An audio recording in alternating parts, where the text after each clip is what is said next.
Այս պահին տաղավարում հյուրընկալել ենք երգիչ երգահան Արտավազդ Բայացյանին։ Բարև ձեզ, պարոն Բայացյան, շնորհակալություն հյուրընկալվելու համար։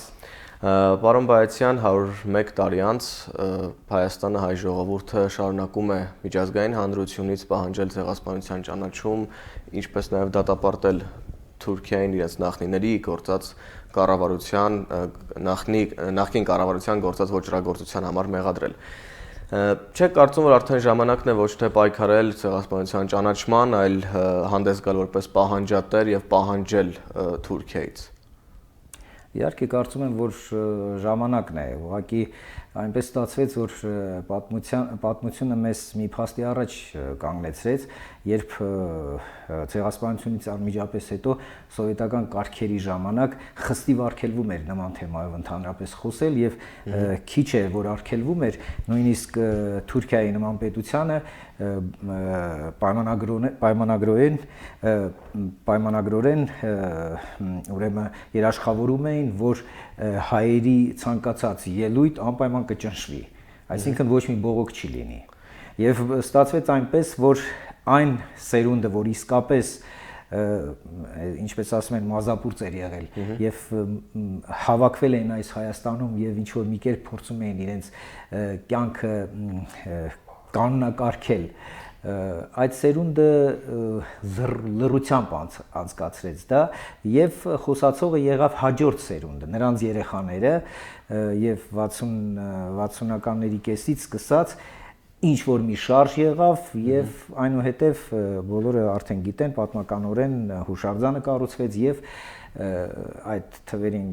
կարծեմ պատարագ մատուցվեց առաջին անգամ, որովհետեւ ոչինչ չէին թույլատրում եւ բնական է, որ այդ լռությունը շատ բացասական դեր կատարեց։ Եթե այդ լռությունը չլիներ, Թուրքիան շատ վաղուց պետք է պատասխան տար, որովհետեւ կենթանի վկաներ կային։ Չնայած այդ հանցագործությունը, որը կատարվել է, դա միևնույն է, Թուրքիան պետք է պատասխան տա, որովհետեւ նրանք կատարել են մի հանցագործություն, որը ոչ մի ժամանակի մեջ չի տեղավորվում, այսինքն եթե նույնիսկ 200 տարի էլ անցնի, միևնույն է նրանք պետք է պատասխան տան։ Հատկապես որ նրանց քաղաքական դիրքորոշումը եւ վերաբերմունքը եւ Հայաստանի եւ ընդհանրապես հատկապես այս Ղարաբաղյան այս ուրեմն իրադարձությունների միանշանակ նույն Օսմանյան իմպերիայի դրսևորումն է, ոչ մի տարբերություն չկա։ Այսինքն նրանք միտք են դրել վերացնել այս ազգը, վերացնել Հայաստան պետությունը եւ այս անգամ արդեն Ադրբեջանի ինչ Ադրբեջանը դա Ադրբեջանն է, որը Պարսկաստանում է, թուրքերի ձեռքով, որը կոչվում է Ադրբեջան։ Այդ բաշիբուզուկները կոչվում են ադրբեջանցիներ, իբր թե, բայց մենք հո գիտենք եւ պատմությունն է գիտի, որ դա ինչ որ կեղծ ստեղծած ինչ որ մի բան է, Ստալինի հրահանգով անվանակոչված ինչ որ այն ժամանակ ասել են ինչ որ կովկասյան թաթարներ, ես չգիտեմ, բայց նրանք նույն թուրքերն են, ոչ մի տարբերություն չկա։ Եվ այդ է պատճառը, որ ասենք հիմա ավելի ակտիվացել են, որովհետև մենք եթե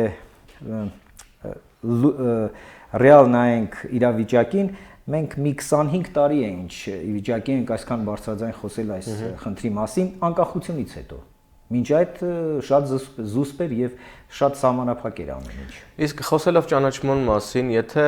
պայմանականորեն վերցնենք, որ Թուրքիայի կողմից ցեղասպանությունը կճանաչվի, արդյոք սա տարածաշրջանում հայ-ադրբեջանական, Ղարաբաղ-ադրբեջանական հարաբերություններում խաղաղության երաշխիք կարող է լինել, թե ոչ։ Եթե ճանաչվի Թուրքիայի կողմից, որքանով են փոխկապակցված այս երկու խնդիրները։ Ես ճիշտն ասած չեմ հավատում, որ Թուրքիան այդպիսի քաղաքականություն կվարի, նախ եւ առաջ։ Երկրորդը ինձ թվում է նրանց խնդիրները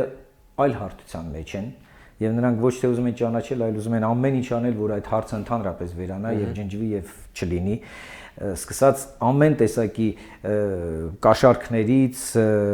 զինվորական ուրեմն ահաբեկչություններից եւ այլն եւ այլն։ Այսինքն նրանց դրսևորումը եւ գործելակերպը շատ նույնն է, ինչ որ միշտ էլ եղել է։ Եվ ես մտածում եմ, որ նույնիսկ եթե այդպիսի մի բան պատահի, եթե նրանք ճանաչեն, դա նշանակում է, որ ամեն ինչ պետք է, ինչպես ասում են, այդ հարաբերությունները հայ եւ այդ թուրքական եւ շատ ուրիշ ժողովուրդների պետք է սկսվի զրոյից, որովհետեւ այստեղ ոչ միայն ճանաչելու խնդիրն է, այստեղ մեր գողացված հայրենիքի վերադարձնելն է։ Արդեն պահանջելու արդեն ոչ, մենք պետք է պահանջենք, դա է, մեր հայրենիքը մեզանից գողացել են եւ իրենց նման սրիկաների շնորհիվ նվիրել են իրանց ուղակի այդ Լենինի գվարդիայով sense նվիրեցին, որովհետեւ երկու կողմն էլ մողոլ թաթարական մնացորդներ էին, այդպես նրանք շատ լավ իրար հասկացան եւ իրար աջակցում էին։ Իսկ Հայաստանը մի երկիր էր, որը կողմնակից չուներ եւ բոլոր գերտերությունները մեր հաշվին էին լուծում։ Մեր արյան հաշվին, մեր արյան գնի հաշվին, մեր կյանքի հաշվին, մեր հայրենիքի հաշվին, վերջի ամեն ինչ թալանվեց, գողացան եւ հիմա էլ շատ անպագորգոր բաներ են խոսում,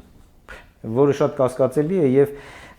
ինձ թվում է, որ դա ոչ միտեղ չի տանի։ Սուտը երկար չի կարող ապրել, ինչ որ միտեղ Խոսելով պահանջատիրության մասին, պահանջել միջազգային հարթությունում, կոնկրետ Թուրքիայից կարող է կայացած պետություն, ապրիլսկզբյան քառօրյա պատերազմը մի շարք բացեր ցույց տվեց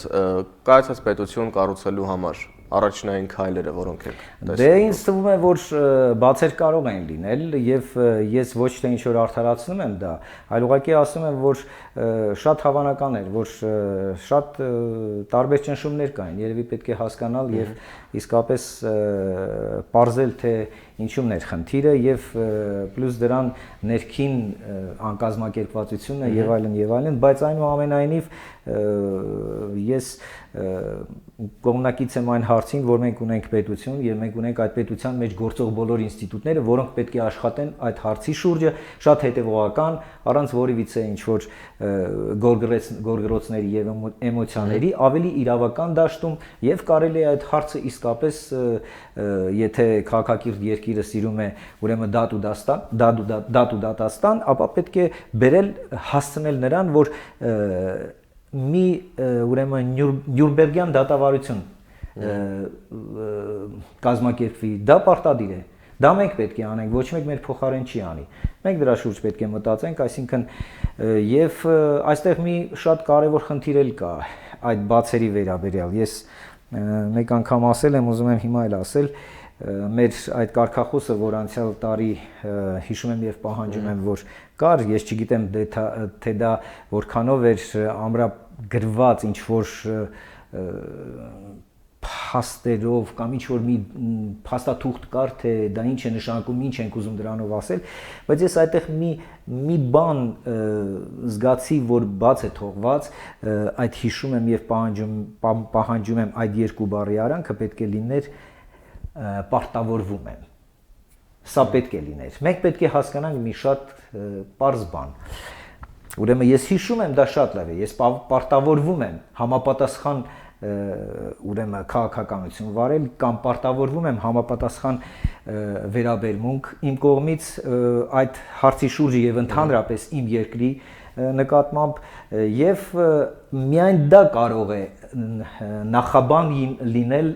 ինչ որ պահանջատիրության։ Այսինքն այսպես վերցնենք, եթե ես չեմ պարտավորվում, որ ես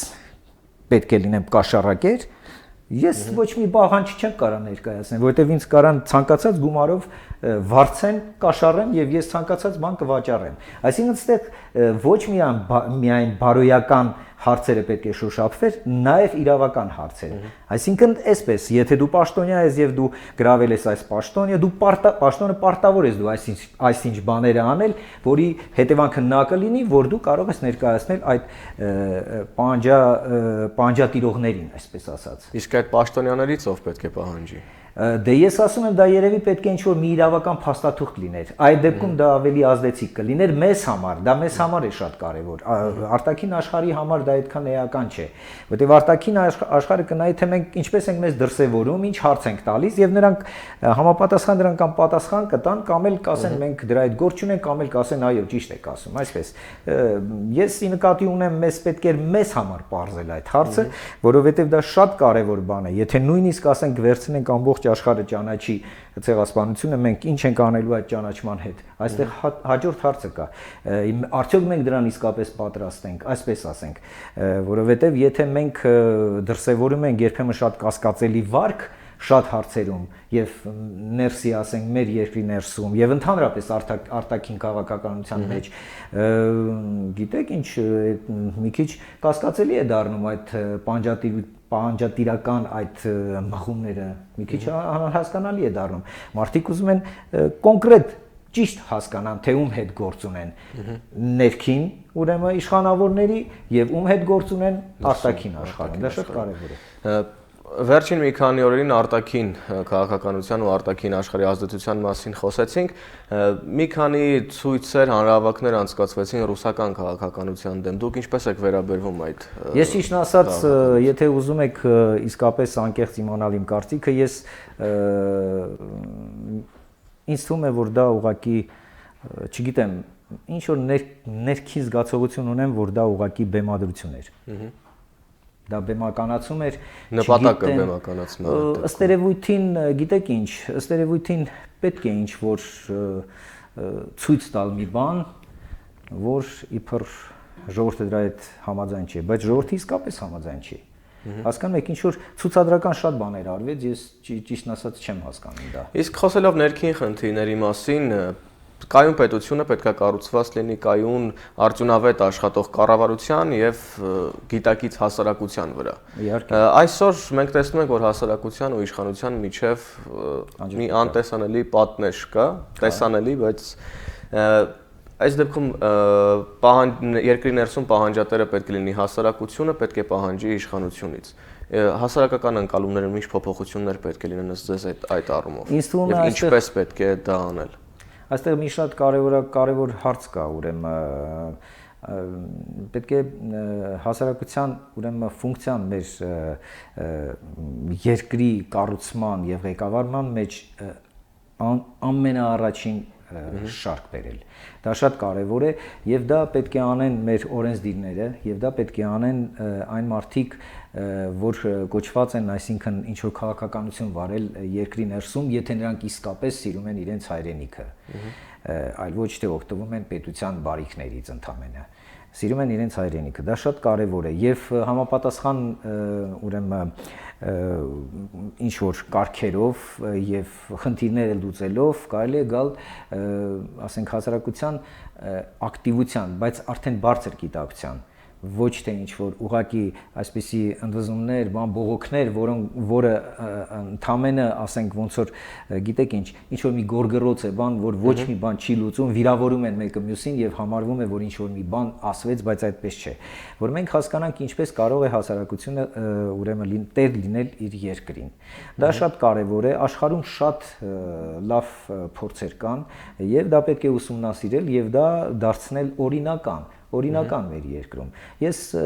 ընդհանրապես համարում եմ, որ ավելի լավ բան չի հորինվել, գիտեք ինչ, օրենքով գործել եւ ապրելը շատ լավ է ցանկացած երկրի համար, ուղղակի այսպես պետք է մտածենք, թե ինչպես անել, որ այդ օրենքը գործի բոլորի համար։ Այդ է շատ կարևոր խնդիր է։ Եվ այն մարդիկ, որոնք իսկապես մտահոգված են եւ խելացի են, նրանք պետք է ճանապարհներ գտնեն եւ ամեն ինչ պետք է լուծվի։ Դա երևի ժամանակի խնդիր է, որովհետև շատ ժամանակ մենք խոսում ենք եւ մեր ուրեմն մտավորականության մասին ինչ որ թերագնահատելով բան, բայց ես մի այլ կարծիք ունեմ, ճիշտն ասած անընդհատ ուզում եմ հիշեցնել, որ չմոռանանք, որ ընդամենը մի 80 տարվա մեջ, գիտեք ինչ, այսպես գլխատվեց ուղղակի մեր ազգը այդ ուրեմն ինտելիգենցիայի գլխատվեց, դա արեցին ուրեմն ցեղասպանության տարիներին, անընդհատ, հետո ստալինյան ռեժիմը արեց այդ նույն բանը, հետո եկավ երկրորդ համաշխարհային պատերազմը արեց նույն բանը, դուք գիտեք ինչ, մենք այնքան լի ենք ամեն ինչով, որ անընդհատ պետք է ծնենք ու մենք գլխատված մնացինք, ես հիմա էլ համարում եմ, որ դա է հետևանքը, որ չկան այն շատ չկա այն ազնվությունը, որը մենք սպասում ենք, որովհետև իսկապես դա երևի ժամանակ է պետք մինչև այդ հիվանդությունը, մինչև այդ ամենը ապաքինվի, Մենք այսօր ունենք այդ ժամանակը, բայց շատ քիչ ժամանակ ունենք, պատմությունն էլ չի սիրում սпасել, պետք է գնալ առաջ, դրա համար էլ մենք սխալի վրա ենք անում։ Իհարկե, եթե մենք այդքան կորուստ տված չլինեինք, ես համոզված եմ, որ գուցե մեր վերին իշխանության մեջ կլինեին մարդիկ, որոնք այդ իմաստությանը կտիրապետեին եւ նրանք այլ վերաբերմունքներ կմշակեին, որը մեր ազգի, մեր ժողովրդի համար կլիներ շատ ավելի հեռանկարային, շատ ավելի անվտանգ եւ այլն, շատ հարցեր կա։ Այստեղ գիտեք ինչ, ամեն ինչ շահկապված է մեկը մյուսի հետ եւ դու կարող ես տեսնել նույնիսկ ինչպես է շարժվում տնտեսությունը, դու կարող ես ասել ինչ քաղաքականություն է վարվում, դե արդեն այդտեղ շատ ինչպիսի առողջապահություն ունենք, կարող ես արդեն ասել, ինչպիսի կրթություն ունենք, կարող ես արդեն ասել ինչ է կատարվում։ Եվ ամեն ինչն էլ շատ կիսատիկ է թերի է, գուցե շատ երկրներից, որ աշխարհում կան, շատ լավ է, բայց մեր երազած երկիրը դա չի։ Մեր երազած հայրենիքը ուրիշ է, ինձ թվում է մենք միշտ ավելի լավն ենք ուզել եւ մենք իրավունք ունենք այդ լավը ուզել եւ ունենալ եւ ստանալ այդ լավը։ Եւ առավել եւս մենք իրավունք ունենք առաջադրել այն մարդկանց, որոնք իսկապես ունեն այդ իմաստությունը եւ նրանք իսկապես նվիրյալներ են։ Ոչ միայն իրենց ինչպես ասեմ, sense հարստանալու ճանապարհներն են տեսնում կամ ասենք իրենց սեփական շահերը կամ էլ այդ կեղծ պատվախնդրություն կա, այսպես sense գոհ մնան, չէ, ուղղակի շատ լավ է երբ ամեն մի մարդ գտնվում է իր տեղում, դա ամենաչտեսնված բանն է։ Այստեղ ոչ մի բան պետք չի հորինել եւ ուղղակի պետք է երևի ինչ որ ժամանակ այդ ժամանակը երևի կբերի, բայց պատմությունը ես էլի եմ ասում, չի սпасում։ Եվ մենք պարտավոր ենք քայլել, գործել, բայց համոզված եմ, որ դեռ մոտ ապագայում բազմաթիվ սխալներով երևի կգնանք, բայց միևնույն է, ներքին մի զգացողություն ունեմ, որ երբ գալիս է շատ պատասխանատու որոշիչ պահ, մենք ենթագիտակցորեն անում ենք այնինչ պետք է անենք։ Շատ լավ։ Եվ հատկապես այս պահին ես այդ բլիցկրիգի մասին եմ ուզում ասել, որ գիտեք ինչ, ես չգիտեմ նրանք ինչ ստացան, ես չգիտեմ մենք ինչ ստացանք, ես համարում եմ, որ